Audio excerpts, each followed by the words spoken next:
ಡಬ್ಬ ನನ್ನ ಮಗ ಓರ ನೋಡಮ್ಮ ಅವ್ನು ಕೆರಕ್ ಇಸ್ತವನೆ ನನಗೆ ನೋಡ್ರೆ ಹೊಟ್ಟೆ ಉರಿತೈತೆ ಮಮ್ಮಿ.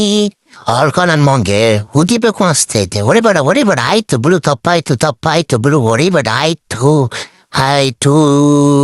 ನೀನು ಹೇಳೋದು ಅರ್ಥ ಆಗುತ್ತೆ ಮಮ್ಮಿ, ನಂಗೆ ಗೊತ್ತಾಯ್ತು ಅವ್ನಿಗೇನು ಬೈಬೇಡ ಅಂತ ಹೇಳ್ತಿದ್ದ. ಆಯ್ತು ಗೊತ್ತಾಯ್ತು, ಅವನು ನನ್ನ ತಮ್ಮ ಅಂತ ಅನ್ಕೊಂಡಿರ್ತೀನಿ, ಇನ್ನೇನು ಮಾಡೋಕ್ಕಾಗುತ್ತೆ.